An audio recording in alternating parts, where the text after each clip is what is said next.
मातृ पितृ भक्त श्रवण कुमार की कथा। श्रवण कुमार का नाम उनकी मातृ पितृ भक्ति के कारण जाना जाता है।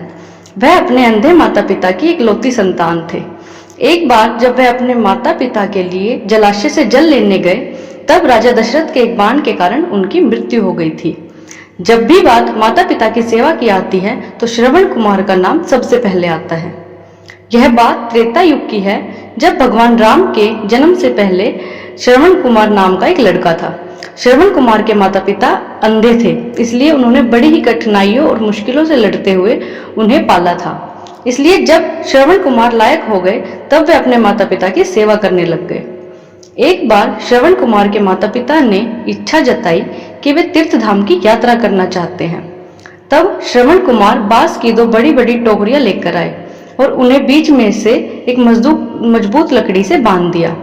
इस तरह वह एक तराजू की तरह बन गया, जिसमें उन्होंने एक टोकरी में अपनी माता को बिठाया तथा दूसरी टोकरी में अपने पिता को बिठाया और लकड़ी के बीच में अपना कंधा लगाकर उठा लिया और माता पिता को तीर्थ धाम की यात्रा पर लेकर चले गए। जब लोगों ने यह देखा कि एक पुत्र अपने अंधे माता पिता की किस तरह सेवा कर रहा है, तो उनका नाम मातृ पितृ भक्त श्रवण कुमार के रूप में प्रख्यात हुआ।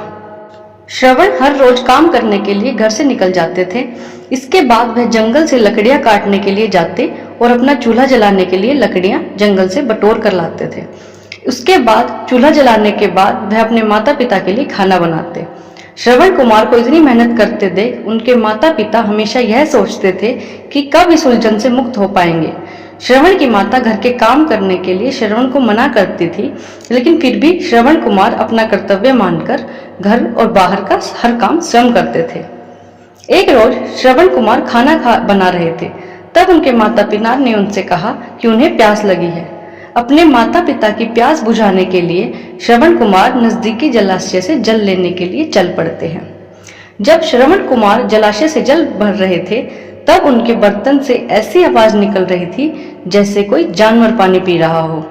ठीक उसी समय अयोध्या नगरी के राजा दशरथ शिकार के लिए जंगल में आए हुए थे।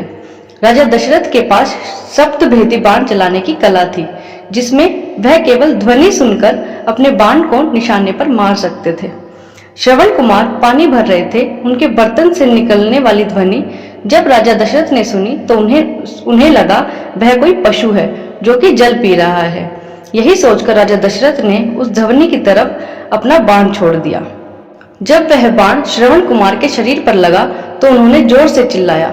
श्रवण कुमार के चिल्लाने की आवाज सुनकर राजा दशरथ को आभास हुआ कि उन्होंने किसी मनुष्य पर बाण चला दिया है।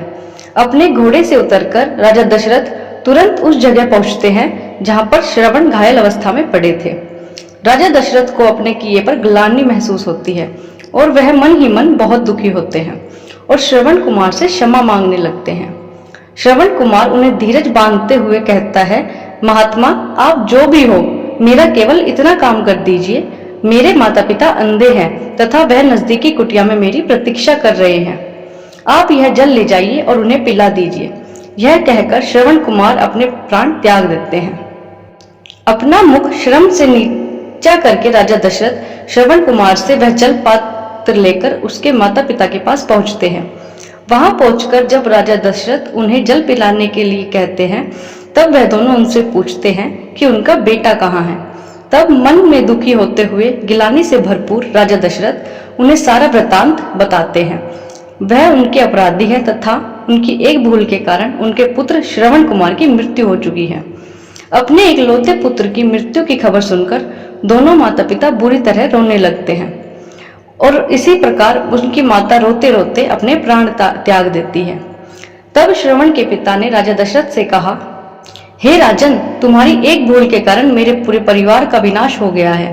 पहले मेरा पुत्र मारा गया और अब मेरी पत्नी ने भी प्राण त्याग दिए, तो अब मैं भी अपने प्राण त्यागने जा रहा हूँ। इसलिए मैं तुझे श्राप देता हूँ, जिस तरह आज मैंने अपने पुत्र के वियोग में अपने प्राण त्यागे हैं, उसी तरह तू भी भविष्य में एक दिन अपने पुत्र के वियोग में प्राण त्याग देगा।